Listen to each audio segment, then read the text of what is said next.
அனைவருக்கும் வணக்கம். நீங்கள் நம்ம சேனலுக்கு புதுசுன்னா பக்கத்தில் இருக்கிற பெல் பட்டன் அமைத்தி சப்ஸ்கிரைப் பண்ணிக்கோங்க. இன்னைக்கு விநாயகர் சதுர்த்தி. எங்கே போகிறது? எங்கே போனால் நமக்கு நிறைய சுண்டல் கிடைக்கும்? கோயிலுக்கு போனால் பிரசாதம் மாதிரி கொஞ்சமாக கொடுப்பாங்க. தெரிஞ்சவங்க வீட்டுக்கு போனால் நிறைய சாப்பிட்லாம்ல. ஆமாம், ஃபோன் மணி அடிக்குது. ஹலோ, என்ன பண்ணிகிட்டு இருக்க? இன்னைக்கு விநாயகர் சதுர்த்தி, சுண்டல் சாப்பிட்ணுன்னு ஆசையாக இருக்குது. அதான் எங்கே போகலான்னு யோசிச்சுக்கிட்டு இருக்கேன். உனக்கு சுண்டல் தானே வேணும்? ஏப்பா, அதை தானேப்பா இப்போ சொன்னேன். சரி, கிளம்பி போ. உனக்கு சுண்டல் தானே தேவை, நான் தர்றேன். வீட்டில் பூஜை போடுவோம் போல இருக்கு. யாரும் கிடையாது, தனி ஆள். அவிச்சு சுண்டல் அவ்வளவும் நாமளே முங்கம் போட்டு வந்துட வேண்டியதுதான். 1 hour later. அப்பாடா, ஒரு வழியா அவன் சொன்ன இடத்துக்கு வந்தாச்சு. வர்றான் ஐயா.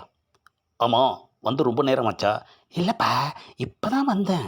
சரி, போகலாமா? ஓ, தாராளமாக போகலாமே. Later. ஏப்பா, எங்கே கூட்டிகிட்டு போகிற? உனக்கு தேவை சுண்டல் தானே கேட்ட? ஆமாம்ப்பா. பேசாமல் என் கூட வா. இவன் எங்கே கூட்டிகிட்டு போகிறான்? வீட்டில் பூஜை போட்டு சுண்டல் கொடுப்பான்னு நினச்சி வந்தா எங்கெங்கேயோ நம்மளை கூட்டிகிட்டு போயிட்டுருக்கானே ஐயா. ஒருவேளை சொந்தக்காரங்க வீட்டுக்கு கூட்டிகிட்டு போகிறானோ? இருக்கலாம். A few moments later.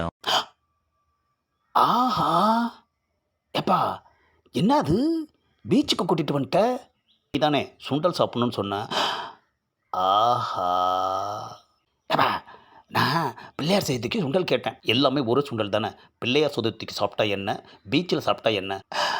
ஆஹா, பிள்ளையார் சதுர்த்திக்கு சுண்டல் சாப்பிட்லான்னு ஆசையாக வந்தா பீச்சுக்கு கூட்டிகிட்டு வந்து சுண்டல் வாங்கி தராட ஐயா. ஆமாம், பாக்கெட்டில் இவ்வளோ காசு வச்சுருக்க. எனது காசா? ஏப்பா, நான் உன்னை நம்பி வந்தேன்ப்பா. எங்கிட்டையும் பணம் இல்லையே. இப்போ எப்படி சுண்டல் வாங்கிறது?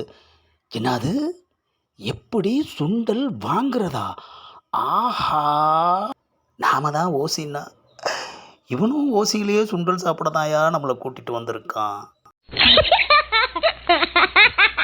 இந்த பதிவை லைக் பண்ணுங்கள், ஷேர் பண்ணுங்கள், மறக்காமல் சப்ஸ்கிரைப் பண்ணுங்கள்.